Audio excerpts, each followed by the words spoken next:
بسم اللہ الرحمن الرحیم۔ السلام علیکم۔ کرونا وائرس پوری دنیا میں وبا کی شکل میں پھیل چکا ہے اور لوگوں کے ذہنوں میں، لوگوں کے دلوں میں ایک خوف سا سوار ہے، اور وہ خوف کیوں نہ ہو، کیونکہ جب بھی انسان کی جان پر بن آتی ہے تو اس وقت وہ صحیح غلط کی پہچان کرنے میں زیادہ مضبوط نہیں رہتا۔ اور ہم آپ جو کچھ بھی ایکسپیرینس کر رہے ہیں، جو کچھ بھی دیکھ رہے ہیں، اس سے یہ ہے کہ اس کرونا وائرس نے انسان کی اوقات یاد دلا دی ہے۔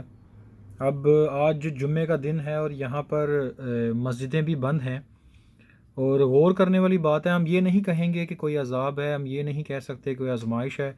ویسے تو فارمولہ بڑا آسان سا ہے کہ جو چیز آپ کو اللہ کے قریب کر دے وہ آپ کے لیے آزمائش ہوتی ہے، اور جو چیز آپ کو اللہ سے دور کر دے تو وہ عذاب ہوتا ہے، وہ سزا ہوتی ہے۔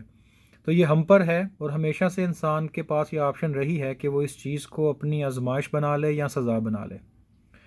دوسرے نمبر پر آج مسجدیں بند ہیں، اور یہ حکم ہوتا ہے کہ جب بھی جمعہ کی نماز ہو تو اپنے کاروبار بند کر کے آپ نماز کی ادائیگی کے لیے نکل جائیں۔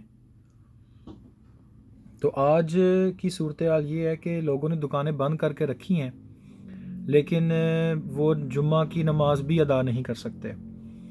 اور دوسرے نمبر پر ہمیں یہ نہیں بولنا چاہیے کہ پوری دنیا میں جو بھی معاملات ہوتے ہیں، ہم کسی نیشن کو، کسی ملک کو ٹارگٹ نہیں کر سکتے یہ کہہ کر کہ وہاں جہالت ہے۔ ہم یہ نہیں کہہ سکتے کہ افریقہ کے فلاں ملکوں میں جہالت ہے، ہم یہ نہیں کہہ سکتے کہ ایشیا کے فلاں ملکوں میں جہالت ہے۔ وہاں کے لوگوں کے رویے کو اس طرح سے کرٹیسائز نہیں کر سکتے، جب کہ جب ہم اس چیز سے خود گزر رہے ہیں۔ یہاں پہ ایک دوسرے کا گلا پکڑتے دیکھا ہے میں نے، صرف ٹوائلٹ رول خریدنے کے لیے اور بیسک چیزیں خریدنے کے لیے۔ تو انسان کے اندر جو ہے وائلنس موجود ہوتا ہے، اور صرف ایک سسٹم ہوتا ہے جو اس کو کور کر کے رکھتا ہے۔ تو آج ہر شخص جو ہے اس بات کو دہرا رہا ہے کہ پاس میں بھی ایسا ہوتا رہا، لیکن ہم ہمیشہ بھول جاتے ہیں۔ وقت کے ساتھ ساتھ انسان تاریخ بھول جاتا ہے، اور یہی چیز ہے جو ہم تاریخ سے سیکھتے آئے ہیں۔ دوسرے نمبر پہ یہ ہے کہ بے شک ہم اس کو اللہ تعالیٰ کی طرف سے امتحان سمجھتے ہوئے ایسے اقدامات کریں کہ جو ہمیں اللہ کے قریب کرے۔ یعنی حضور علیہ الصلوۃ والسلام کے پاس ایک نابینا شخص آیا، اور جس نے کہا کہ میں نابینا ہوں، میرے لیے دعا کریں۔ تو جو پہلی بات حضور علیہ الصلوۃ والسلام نے فرمائی، انہوں نے کہا کہ اگر تم صبر کر لو تو وہ تمہارے لیے بہتر ہے۔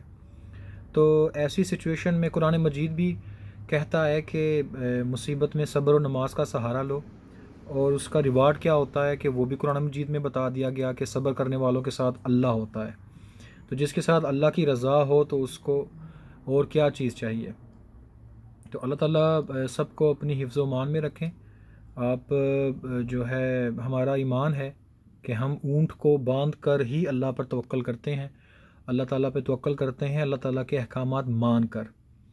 تو اللہ تعالیٰ سب کو اپنی حفظ و امان میں رکھے، سلامت رکھے، اور اس وقت جو سچویشن ہے جو پوری انسانیت پر آئی ہے، اللہ تعالیٰ رب العالمین ہے، اور اللہ تعالیٰ ہی اس کا ہمیں شفا دینے والا ہے۔